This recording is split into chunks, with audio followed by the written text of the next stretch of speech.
Today, I'm taking on the challenge of making someone who's not interested miss me desperately. Can I pull it off? So, you want to know the secret to making someone miss you desperately, even if they're not interested in you right now? Well, I'm about to share it with you, but before we dive in, let me ask you, have you ever found yourself in a situation where you're really into someone, but they just don't seem to care? Yeah, it's tough. And it's even tougher when you feel like you're pouring your heart out to them, but they're just not responding. I think we've all been there at some point or another. You're sending them messages, making excuses to hang out, and just generally trying to get their attention, but it's like you're invisible. It's frustrating, it's disheartening, and it can be really hard to deal with.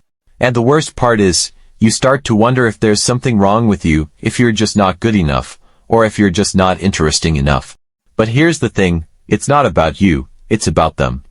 Sometimes people just aren't ready for love, or they're not in the right place in their lives, or they're just not interested, period. And you know what, that's okay. You don't need someone who doesn't want you, and you definitely don't need to waste your time on someone who's not going to appreciate you. So, what can you do?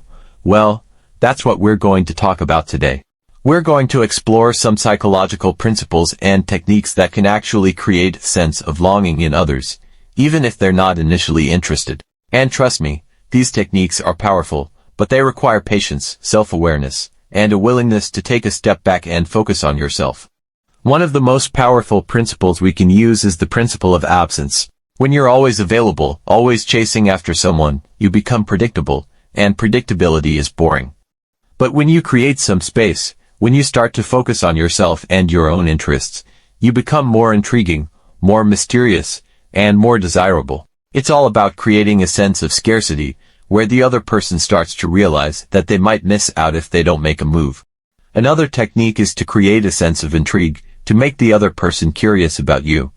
This can be as simple as posting some cryptic messages on social media, or sharing some interesting stories or experiences that make them wonder what's going on in your life. The key is to leave them wanting more, to make them feel like they're missing out on something. And then there's the power of nostalgia. When someone is no longer a part of your daily life, they start to remember the good times, the fun times, the times when they felt happy and loved. And suddenly, they start to feel a sense of longing, a sense of desire.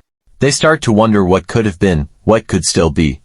This is powerful stuff, folks, and it's something that can be triggered with just a few simple actions. So, what's the most effective strategy or insight that can trigger feelings of nostalgia and desire in the other person? Well, I think it's this. It's all about living your best life, without them. When you focus on yourself, on your own growth, on your own happiness, you become the most attractive, most desirable version of yourself. And that's what triggers the feelings of longing. That's what makes them miss you desperately. In summary, making someone miss you desperately, even if they're not interested, requires patience, self-awareness, and a willingness to focus on yourself. It's about creating a sense of absence, intrigue, and nostalgia, and it's about living your best life, without them. Remember, you are worthy of love, you are worthy of attention, and you are worthy of happiness. Thanks for watching, guys. If you've ever been in a situation where you wanted someone to miss you, share your story in the comments below. And don't forget to check out my other videos for more relationship advice and tips.